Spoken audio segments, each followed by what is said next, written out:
살아계시는 하나님, 일하시는 하나님, 오늘도 임마누엘로 우리 가운데 임재하시면서 말씀하시는 그 말씀에 우리의 마음의 문을 활짝 열어서 한번 힘차게 화답하겠습니다. 할렐루야. 오늘은 종교개혁 기념주일입니다. 종교개혁을 기념하면서 감사하는 그러한 주일이고 또 예배를 드리게 됩니다.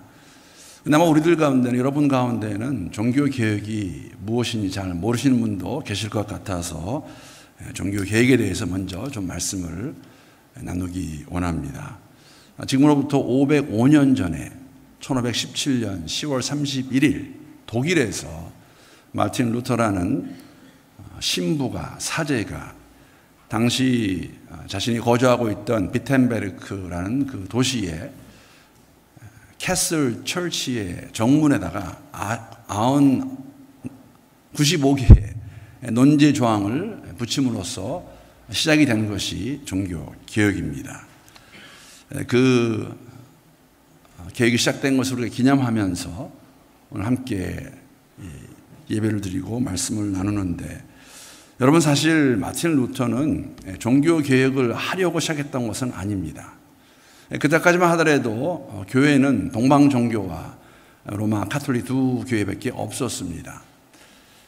다만 그 당시에 로마 카톨릭 교회 안에서 행해지고 있던 그러한 어떤 제도적인 것이라든지 신학적으로 잘못된 것을 많이 알고 있었고 또 고쳐야 된다는 마음이 있어서 사실은 그것을 바꿔보자고 그러한 마음을 가지고 이런 95개의 조항을, 논제를, 스테이트먼트입니다, 그 교회 정문에다가 붙이게 됩니다.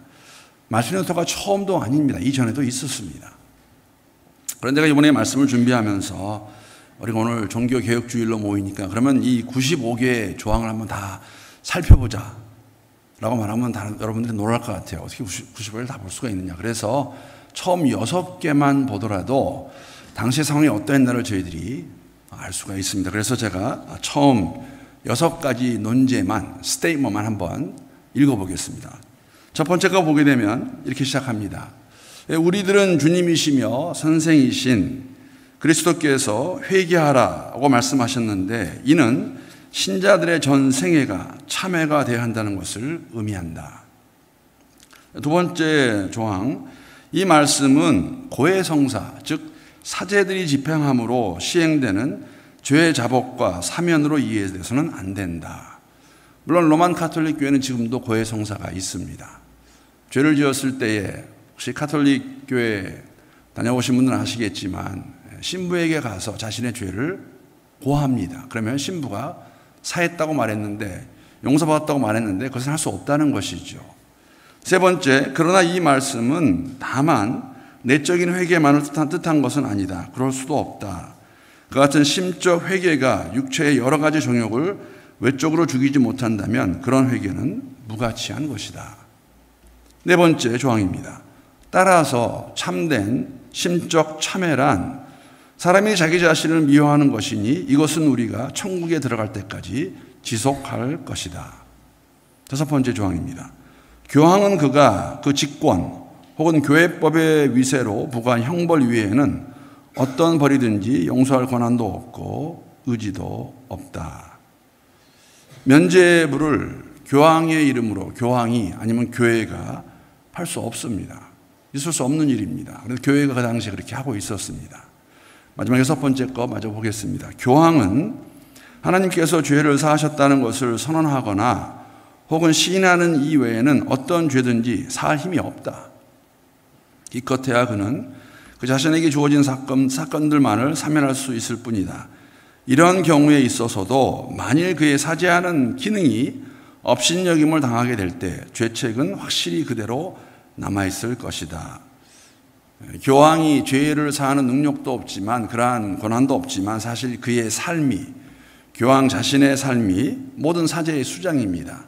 본인이 되지 않는다면 죄사함 같은 건 논의할 수 없다는 그러한 95개의 조항의 처음 6개의 조항입니다. 우리가 이 6개의 조항만을 가지고도 알 수 있는 것은 사실 당시에 가장 큰 문제였던 죄에 관한 것과 면죄부에 관한 이러한 것들이 마틴 루터와 같은 개혁가들로 인하여서 이렇게 가서는 안 된다라고 교회를 향하여서, 교황을 향하여서 말했던 것을 알 수가 있습니다.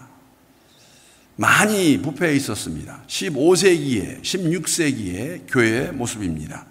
한 가지 예를 들면 당시 마틴 루터가 이렇게 95개의 조항을 비텐베르크 성전교회에다가 붙일 때에 당시 교황이 레오 10세입니다. 레오 10세가 어떤 일을 했냐면은 주교들에게 주교권을 돈을 받고 팔았습니다. 심지어는 이미 주교직을 맡고 있는 어떤 주교에게 제안을 합니다. 내가 원하면 내가 이 주교권을 너한테 주겠다. 이 지방에. 그런데 나한테 큰 돈을 달라. 그때도 주교가 벌써 2개의 지역을 담당하고 있었는데 그 지역을 얻겠다고 또 큰 돈을 주고 그것을 삽니다. 그러는 가운데 교황으로부터, 교회로부터 8년간 면죄부를 팔 수 있는 권리를 받아가지고 그 면죄부를 팔아서 뭐 이렇게 말할 수도 있겠죠. 호의호식하는 것, 당시의 상황이었습니다. 이러한 사제들의 하는 행동을 보게 되면 이러한 모습 가운데는 사실 성적으로 타락한 것과도 연관이 있습니다. 여러분 잘 아시겠지만 성직자들이라고 불렀습니다. 신부, 사제, 또 수녀들. 지금도 로만 가톨릭 교회는 그렇게 그것을 유지하고 있지요. 독신을 요구합니다. 독신 제도가 교회 안에 이미 정착되어 있었습니다. 그런데 그럼에도 불구하고 많은 신부들은, 사제들은, 더군다나 교황까지도 아내가 있었고 자녀들이 있었습니다. 당시의 상황입니다. 아내가 있고 자녀가 있으니까 이 사제들이, 이 신부들이, 주교들이 그 성직을 자녀들에게 물려주기 위해서 돈을 벌었고 이러한 돈을 가지고 자신들의 권세를, 힘을 유지했던 것, 물질주의죠. 크게 다르지 않습니다. 더 나아가서 15, 16세기의 교회 신도들의 상황도 크게 다르지 않았습니다. 성경에서 말해주고 있는, 보여주고 있는 그러한 경건의 모습이 아니라 자신들에게 익숙한 형태의 경건을 가지고 그런 생활을 유지하면서 수많은 미신들을 만들어냈습니다. 그런 생각들을 가지고 있었습니다. 좋은 예가 어떤 거냐면 손으로 직접 만든 십자가는 그 자체에 힘이 있다라고 믿었고, 더 나아가서 지금도 우리 가톨릭 신자들은 그렇게 하죠. 이 성호를 긋게 되면 자신들을 사단으로부터 보호해줄 거라고 이렇게 믿는 미신적인 신앙의 모습들이 일반 신도들 삶 속에서도 있었습니다. 사실 그 모습을 제가 다시 한번 보면서 오늘날도 우리가 이런 이야기를 듣습니다. 공교인이 나오는 이야기고 제가 언젠가 한번 나눈 이야기인데, 교회에 다닌다고 하면서 권사라고 하면서 장로라고 하면서 풍수지리설 믿는 것, 역수가에 가서 그 한 해에 점을 치는 것, 이거 무엇일까? 그때의 모습과 지금의 모습, 사실 이렇듯 죄사함에 대한 비성경적 이해와 가르침의 근거를 둔 면죄부 판매와 같은 그런 도덕적인 타락의 문제의 근본적인 이유는 말씀으로부터 떠난 것이었습니다. 16세기를 15세기를 지내오면서 교회가 만들어 놓은 그런 제도들, 전통들, 교리를 가지고 교회에서 잘못 행하고 있던 것을 보는 가운데 사실 마틴 루터와 같은 종교개혁가들은 요구한 것은 하나입니다. 이거 잘못됐다. 성경에서 말하고 있는 것이 아니다. 이러한 제도를 없애야 된다라고 교회에다가 말했고 교황에게 말했지만 교황은, 교회는 이러한 개혁가들의, 마틴 루터의 이러한 요구를, 이러한 리퀘스트를 무반응으로, 무시로 대했기 때문에 마틴 루터가 어쩌면 할 수 없어서 그러한 성전 교회 정문에다가 이 95개의 조항을 붙이게 됩니다. 그리고 그것이 도화선이 되어서 오늘 우리가 속해 있는 개신교의 개혁이 시작이 됩니다. 505년이 지났습니다. 1517년에 있었던 일입니다. 지난 5세기 동안 이렇게 우리가 지내오면서 혹시 우리 성도의 삶과 교회의 모습 가운데는 이런 것이 우리가 없다고 말할 수 있을까? 종교개혁주의를 맞이해서 한번 생각해 보면 좋겠다는 생각을 가져보았습니다. 그런데 사실 여러분, 이러한 개혁은 예수님 당시에도 예수님께서 종교 지도자를 향해서 요구하신 그러한 내용이기도 합니다. 어떻게 보면은 1517년의 상황과도 크게 다르지 않다고 생각합니다. 특히 오늘 본문에 바로 전해보게 되면 예수님께서 이렇게 말씀하십니다. 마가복음 7장 8절 말씀입니다. 우리 잘 알고 계시는 분도 계실 텐데 우리 이 말씀 한번 함께 읽겠습니다. 자, 시작. 너희가 사람의 전통을 지키느니라. 너희가 하나님의 계명, 하나님의 말씀은 버리고 사람의 전통은 지키느니라. 이러한 가운데에서, 그러니까 예수님께서 왜 이렇게 말씀하셨을까? 지금 이러한 책망을 듣는 너희가 하나님의 계명은 지키지 않고 사람의 전통을 지킨다고 그 말씀하시는 대상은 여러분 바리새인들과 서기관들입니다. 종교 지도자들입니다. 오늘날로 얘기하면 성직자들이라고 말할 수 있고 어떻게 보면은 정말 교회 열심히 다니는 사람들이라고도 말할 수 있겠죠. 왜 이런 말씀을 하실까? 어떤 일이 있었냐면 예수님의 제자들이 손을 씻지 않고 음식을 먹는 것을 이들이 보았습니다. 사실 보았다고 말하기보다는 기회를 노리고 있었지요. 예수님이 공생애 가운데 많은 사람들의 주목을 받고 따르게 되자 사실 종교 지도자들은 사람을 보내어서 예수님의 일거수일투족을 관찰하고 있었습니다. 아니나 다를까 예수의 제자들이 정결의식을 지키지 않고 손을 씻지 않고 음식을 먹는 것을 그들이 발견합니다. 그래서 그들이 예수님께 와서 너희 제자는, 왜 당신의 제자들은 도대체 무엇을 가르쳤기에, 어떤 것을 가르쳤기에 왜 제자들이 손을 씻지 않고 음식을 먹느냐라고 고소하는 것이죠. 그러한 그들에게 하신 말씀이 무엇이냐면 너희가 하나님의 계명은 버리고 전통을 지킨다고 이렇게 말씀하십니다. 이게 무슨 의미일까? 무엇을 근거로 이렇게 말씀하시는 것일까?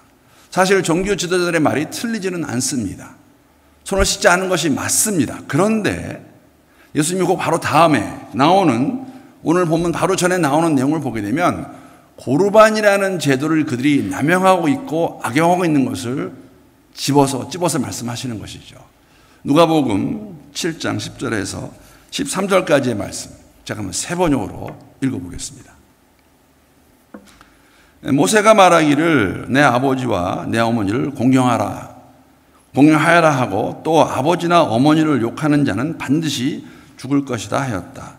그러나 너희는 말한다. 누구든지 아버지나 어머니에게 말하기를 내게서 받으실 것이 고르반이 되었습니다. 곧 하나님께 드리는 예물이 되었습니다. 고르반의 의미입니다. 하고 말만 하면 그만이라고 말한다. 그러면서 아버지나 어머니에게 그 이상 아무것도 해드리지 못하게 한다. 너희는 너희가 물려받은 전통을 가지고 하나님의 말씀을 헛되게 하며 또 이와 같은 일을 많이 한다. 너희가 하나님의 계명은 지키지 않고 너희 전통은 지킨다는 그 내용의 의미가, 이 고르반이라는 제도가 그 가운데 예수님 당시에 상당히 아주 파퓰러했고 많은 사람들이 이것을 악용하고 있었습니다. 고르반이라는 의미는 본문에도 있는 것 같이 방금 읽은 11절의 말씀과 같이 하나님께 바친 것, 하나님께 드리는 헌물을 이야기합니다. 이 제도를 가지고 내가 가지고 있는 모든 것이 다 고르반이다. 즉 하나님께 드렸다라고 말하면서 부모를 공경하는 것은 안 해도 아무 문제가 없었던 것이죠. 여러분, 이런 이야기입니다. 예수님 당시에 포도밭을 가지고 있는 어떤 사람이 있었습니다. 근데 이 사람이 뭐라고 말하냐면 이 포도밭에서 나는 모든 것은 다 고르반이다. 즉 뭐냐면 하나님께 다 드린 것이다라고 말하면서 부모에게는 하나도 안 드려도 괜찮았어요. 왜? 이미 얘기했거든요. 내가 가지고 있는 모든 것은 다 고르반이다. 하나님께 드린 것이다. 그래서 이 제도가 굉장히 인기가 있었습니다. 그런데 이걸 잘 보게 되면 예수님이 뭐라고 말씀하시냐면 고르반이 되었다고 말하면서 말만 하면 그만이라고 말한다라고 그들을 책망하십니다. 그들의 마음을 보시면서 찝으시는 것이죠. 뭐냐면 사실 실제로 그 밭에 나는 것을 하나님께 드리지도 않았을 뿐 아니라 나중에 가서 그 말을 번복하면 돼요. 내가 잘못했다, 실수했다, 그냥 말뿐이었다는 것으로, 그래서 고르반 제도를 악용해서 분명히 모세의 율법에 부모를 공경하라고 말했는데 지키지 않으면서도 괜찮았던 그러한 자들이, 예수님의 제자들이 손을 씻지 않는다고, 씻지 않고 먹는다고 그것을 가지고 와서 정죄하고 고소하는 것, 그러한 그들을 향해서 예수님께서 말씀하시는 것이죠. 예수님 제자들을 다시 따로 불러서 말씀하십니다. 뭐라고 말씀하시냐면은, 이러한 외형적인 것들이, 손을 씻지 않는 것들이 너희를 더럽히게 할 수 없다는 것이죠. 사실 하나님 앞에서 필요한 것은 이러한 외적인 것으로 지키는 것이 아니라 내적인 것임을 예수님이 설명하십니다. 손을 씻고 안 씻고의 문제가 아닙니다. 마음의 상태가 중요한 것임을 예수님이 그러한 상황을 통해서 그것을 가지고 제자들에게 가르치십니다. 더러운 손으로 집어넣는 것, 입으로 넣는 것이 너희를 더럽게 하는 것이 아니라 내 마음에서 나오는 것이 더러운 것이라고 말씀하시면서, 오늘 본문 말씀 보게 되면 15절, 16절의 내용입니다. 무엇이든지 밖에서 사람에게로 들어가는 것이 능히 사람을 더럽게 하지 못하되 사람 안에서 나오는 것이 사람을 더럽게 하는 것이니라 하시고, 입으로 들어가는 것이 손을 씻지 않았다고 해서 그것이 사람을 더럽게 하는 것이 아니라, 즉 외형적인 것을 가지고 판단할 수 없음을 말씀하십니다. 그 사람의 마음의 상태를 통해서, 그 마음이 어떠한가를 통해서 더럽고 깨끗함을 알 수 있다고 말씀하십니다. 여러분 보이십니까? 종교 지도자들 자신들은 하나님 말씀을 지키지도 않으면서 외형적인 것만을 가지고 사람들을 정죄하고 판단했던 그러한 그들의 모습, 예수님께서 뭐라고 말씀하시냐면 그렇지 않다고 말하는 것이죠. 아니, 너희 마음에서 나오는 것, 이러한 것들이 마음에서 나오면은 그러한 사람이 더러운 사람인 것이죠. 깨끗하지 못한 사람인 것이죠. 오늘 본문 말씀 20절에서 23절까지의 내용입니다. 설명하십니다. 또 이르시되 사람에게서 나오는 그것이 사람을 더럽게 하느니라. 속에서 곧 사람의 마음에서 나오는 것은 악한 생각. 악한 생각이 뭘까요? 곧 음란과 도둑질과 살인과 간음과 탐욕과 악독과 속임과 음탕과 질투와 비방과 교만과 우매함이니 이 모든 악한 것이 다 속에서 나와서 사람을 더럽게 하느니라. 이러한 모든 악하고 더러운 것들은 우리 마음에서 나와서 우리를 더럽힌다고 예수님이 말씀하십니다. 여러분, 말씀을 드린 대로 종교 지도자들이 손을 씻지 않고 음식을 먹은 이 제자들에 관해서 그렇게 말하는 것 틀리지 않아요. 그러나 이해되는 것이 무엇이냐면 오늘 예수님 말씀하신 것과 상통하는 내용입니다. 정결의식을 주신 것은, 정결의식과 함께 율법을 주신 것은 왜 주셨을까요? 물론 지켜야 되지만 사람은 지킬 수 없습니다. 사실 그러한 것들은 하나님이 어떠한 분이신가를 그들에게 알려주기 위해서 주신 것이 율법이고 정결의식입니다. 하나님 어떠한 분이십니까? 거룩하신 분이시죠. 주 앞에 하나님 앞에 나올 때 거룩한 제사, 거룩한 예배, 거룩한 삶을 드린다는 것은 외형적인 것으로 판단할 수 없다는 것입니다. 사실은 외형적인 것은 가식이 될 수 있고 외식이 될 수 있고 그냥 할 수 있는 것들로 끝날 수 있습니다. 아닙니다. 마음의 문제라고 말씀하시는 것이죠. 손을 씻는다는 것 따라야겠지만 그걸 하게 하신 목적이 무엇인가 바로 이해하지 못한다면 아무런 의미가 없어지는 것입니다. 오늘날의 예배도 크게 다르지 않습니다.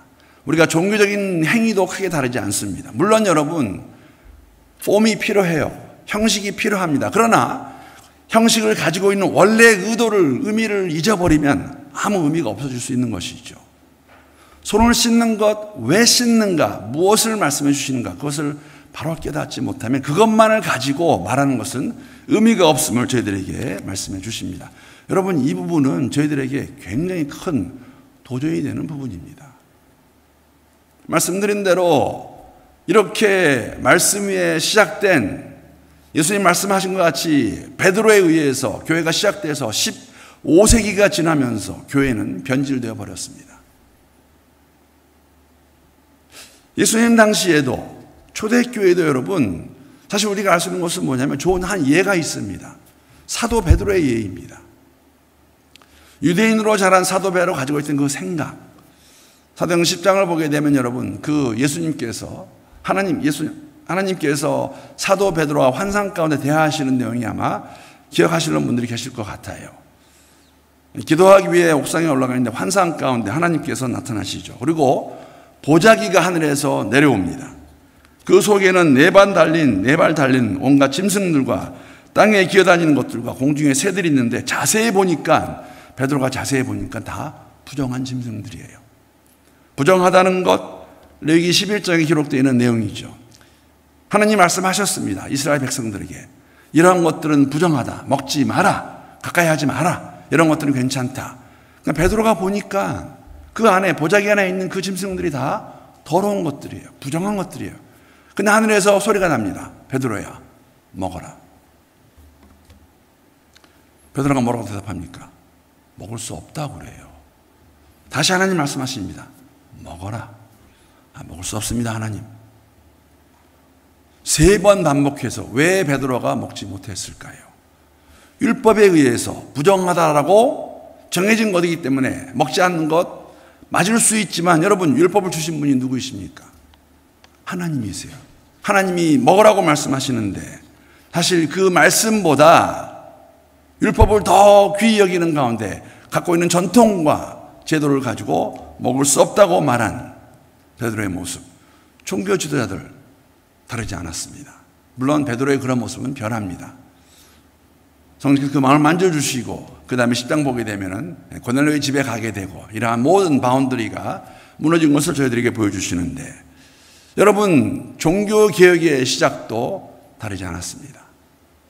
교회가 15세기가 되면서 원래 의도에서 하나님 말씀하시는 것부터 떠나버린 그러한 상황 가운데서 하나님 루터를 사용하셔서 다시 한번 교회 안에 개혁이 일어날 수 있도록 역사하신 것을 기념하는 주일이 바로 오늘 종교개혁 기념주일입니다.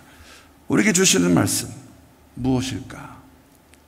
또 다른 도전이 저희들에게 주어진다고 생각합니다. 혹시 우리의 삶 속에서도, 우리 교회의 모습 속에서도 우리가 이러한 말씀을 떠나서 처음엔 그렇지 않았다 할지라도 혹시라도 변질이 되어서 가지고 있는 전통이나 제도나 말씀에서 어긋난 것이 있다면 어떻게 해야 될까?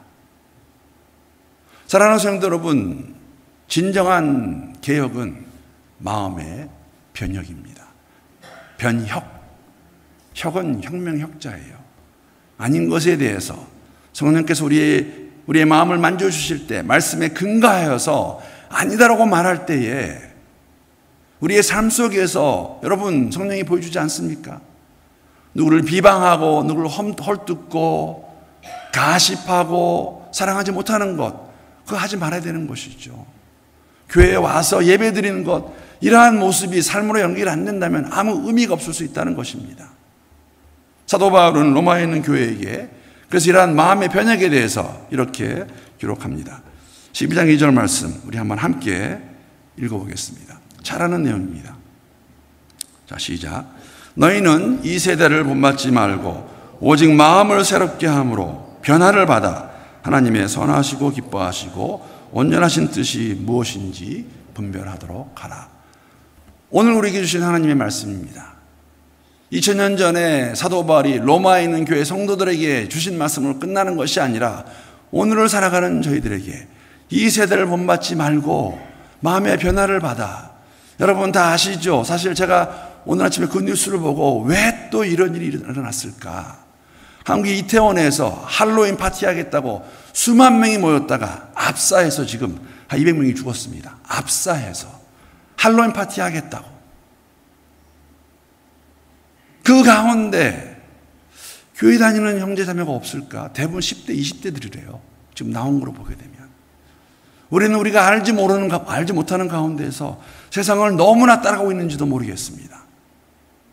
이태원에 안 갔다 할지라도 우리의 삶의 목적이 이 땅에 살아가는 삶의 의미가 무엇인가 다시 한번 생각하고 이 세대를 본받지 않고 우리의 마음 가운데 변화가 있어서 하나님의 뜻에 따라 살아가는 이 개혁주의를 맞이하는 가운데 말씀해 주신 그 음성을 바로 듣고 그러한 삶을 함께 살아가는 우리 모두가 될 수 있기를 우리 주님의 이름으로 함께 기도합니다.